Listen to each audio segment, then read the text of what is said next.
sambil dagang. Jadi nggak terpengaruh oleh penggajian orang lain. Kan kalau digaji orang lain kan jadwalnya ngikuti apa? Ngikuti si gaji nanti. Mau dakwah kan, kamu mau kemana? Kamu kan nggak bisa lagi.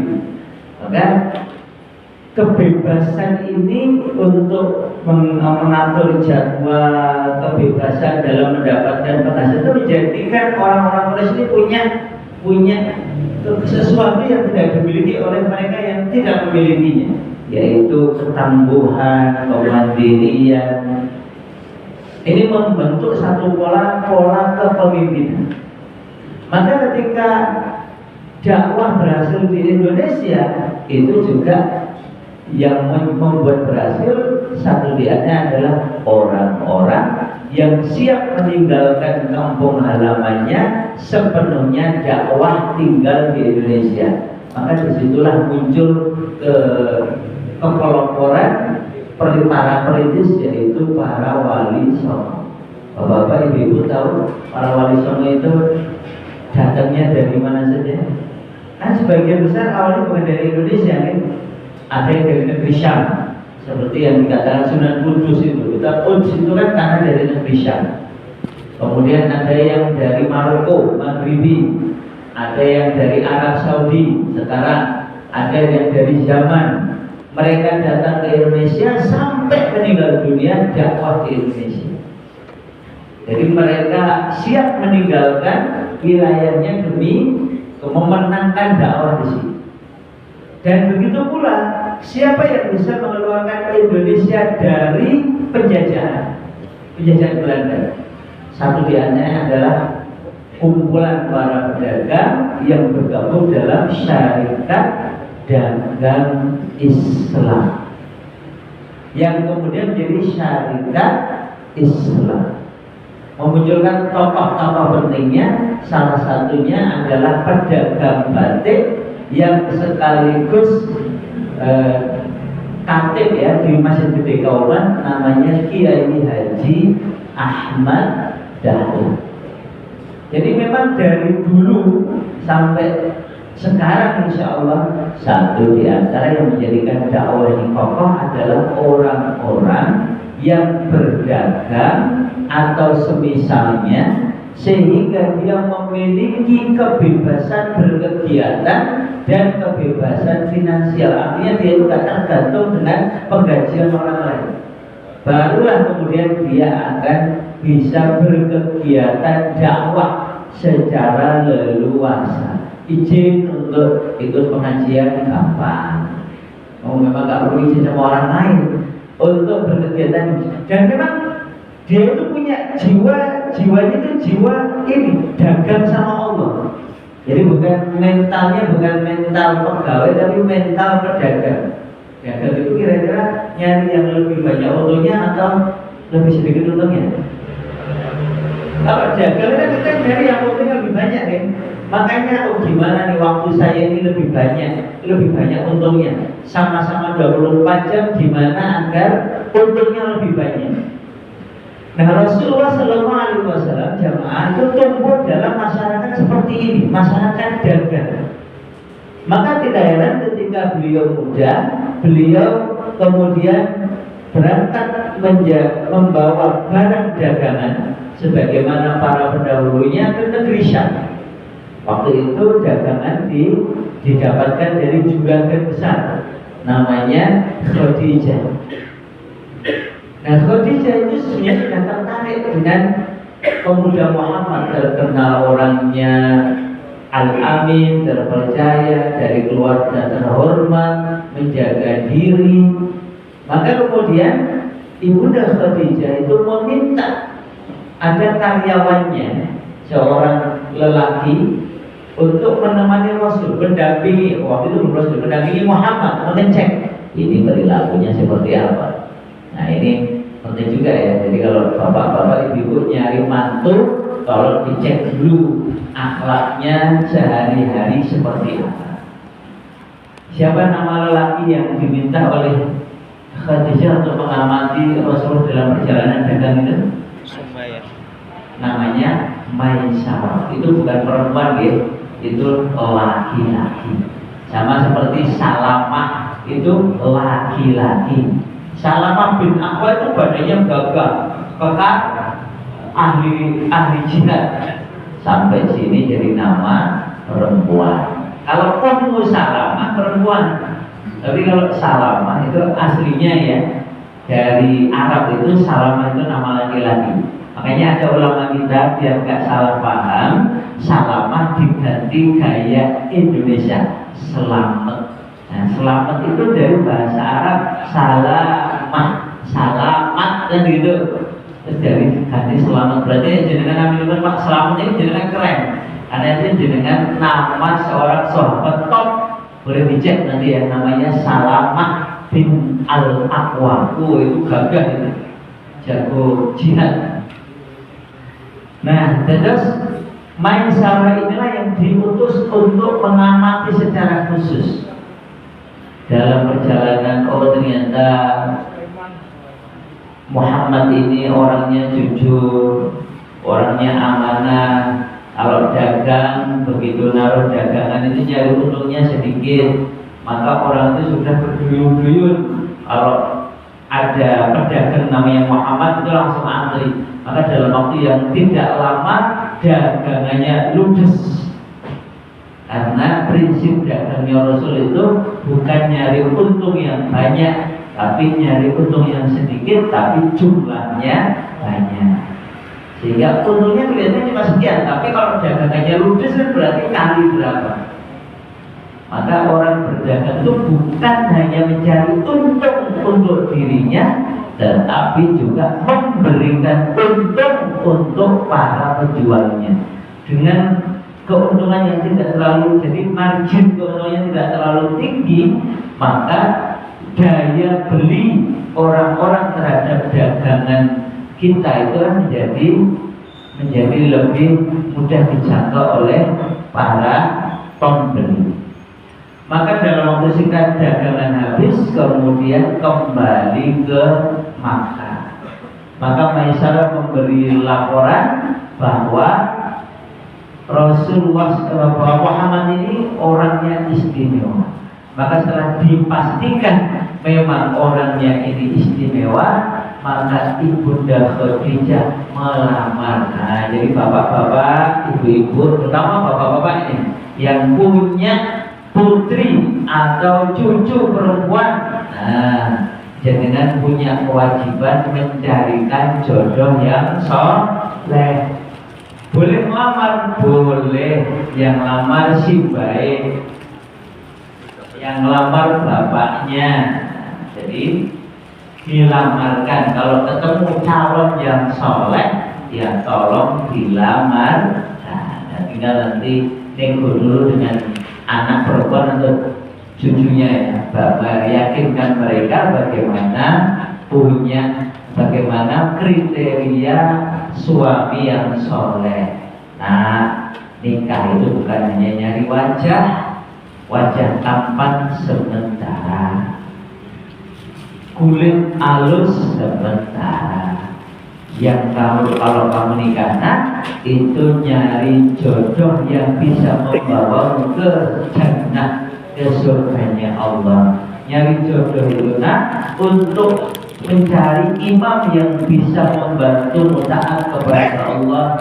Kalau nanti lahir anak-anak dari mana, maka lelaki ini bisa mendidiknya dengan cara yang benar, dengan meneladani Rasulullah Shallallahu Alaihi Wasallam. Ini perlu nih bapak-bapak ini terutama, karena tanggung jawab mencarikan jodoh yang soleh bagi putri-putrinya itu tanggung jawab bapak.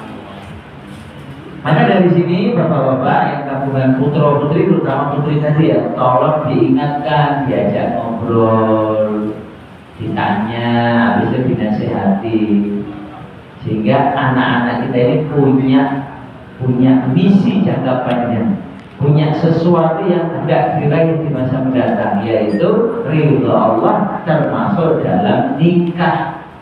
Nah, kalau anak-anak ini nggak disiapkan punya misi, punya orientasi pernikahan yang benar, Lah besok salah pilih jodoh, akhirnya nyari yang tampan, nyari yang rahangnya begini, badannya six pack, kemudian ini itu punya itu. Enggak, segala yang fisik itu sama sekali tidak penting kalau tidak ada padanya iman dan takwa, tidak ada padanya ilmu yang bermanfaat dan akhlak yang baik. Maka Rasulullah SAW jamaah lahir pada situasi seperti itu dan akhirnya menikah dengan seorang pedagang yang tidak menjadi karyawan. Akhirnya nikah jadi juga. Maka kemudian dengan izin Allah ketika beliau diangkat menjadi nabi, beliau mendapatkan dukungan dari pedagang solihah namanya Khadijah. Khadijah ini menghabiskan hampir semua hartanya untuk mendukung dakwah Rasulullah Shallallahu Alaihi Wasallam. Dan itu adalah sebaik-baik investasi. Jadi kalau kita punya harta, Bapak Ibu, kita berikan di jalan dakwah, itulah sebaik-baik bisnis. Dan itu dibuktikan oleh Ibunda Khadijah. Dengan izin Allah, kemudian dari pernikahan Khadijah dengan Rasulullah lahirlah anak-anak. Anak-anak ini beriman kepada Allah Ta'ala. Bahkan satu di antaranya namanya Fatimah Az-Zahra melahirkan putra-putra yang kelak akan menjadi keturunan yang solehah dan membawa nama baik sampai akhir zaman, insya Allah. Ini dari ketetapan Allah. Investasinya itu adalah memanfaatkan segala sumber daya kita untuk kepentingan dakwah. Jadi kalau jenengan kok punya anak, punya harta, diserahkan untuk dakwah, Masya Allah, itu hal yang luar biasa. Nah, itu kita lihat terjadi pola ini terjadi terus menerus di sejarah umat Islam. Bukan hanya di Jazirah Arab, tapi juga di berbagai belahan bumi yang lain. Nanti jangan cermati kisah di zaman Imam Al-Ghazali, kemudian Imam Syekh Abdul Qadir Al-Jailani, terus sampai melahirkan Imaduddin Jangi, Nuruddin Jangi, Salahuddin Al-Ayyubi, itu juga begitu. Jadi para pedagang yang soleh ini yang kemudian mendirikan sekolah-sekolah dari yang kecil, swasta kecil, sampai kemudian ketika nanti alumni sekolah-sekolah ideologis ini menjadi pemimpin, maka kemudian pemimpin inilah yang melahirkan kebijakan-kebijakan yang ideal.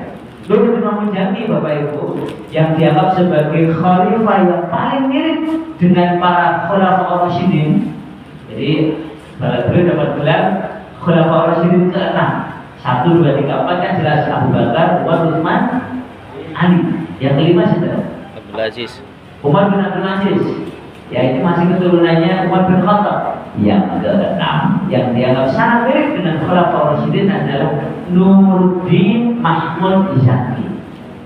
Beliau itu hobinya apa? Nuruddin Mahmud Zangi itu satu di antaranya adalah belajar tafsir dan hadis. Sehingga kehidupan Rasul itu sangat dekat. Nah, ini PR bagi kita. Bagaimana menjadikan diri kita, keluarga kita, masyarakat kita ini seakrab itu kembali dengan Rasulullah Shallallahu Alaihi Wasallam. Jadi hidupnya Rasul itu seperti film, tiap hari kita tonton, seperti koran, tiap hari kita baca beritanya. Selesai satu kitab, ganti kitab yang lain. Jadi kalau kita pengen tahu bagaimana Quran hidup di dalam masyarakat, baca Sirah Nabawiyah, baca kisah hidup Rasulullah Sallallahu Alaihi Wasallam bersama para sahabat. Nanti kebayang, oh caranya begini, didik anak caranya begini, didik remaja Rasul itu gimana kalau ketemu sama remaja caranya begini. Oh, bagaimana Rasul kalau mau menikah, bagaimana setelah menikah, bagaimana interaksi dengan yang lebih tua, dengan yang lebih kecil, dengan yang sebaya. Itu seperti luar biasa itu. Kalau kita bisa sedekat itu, maka akhirnya kita bisa menjadi orang yang lebih mudah dengan izin Allah meneladani Rasulullah Sallallahu Alaihi Wasallam. Nah, Nuruddin ini diceritakan itu hidupnya sangat akrab dengan kehidupan Rasul. Satu di antaranya adalah dengan cara membaca hadis. Ini contoh, suatu kali beliau ini saking cintanya sama Rasulullah, itu keluar bersama pasukannya mau perang melawan tentara Salib yang menyerang negeri Syam saat itu.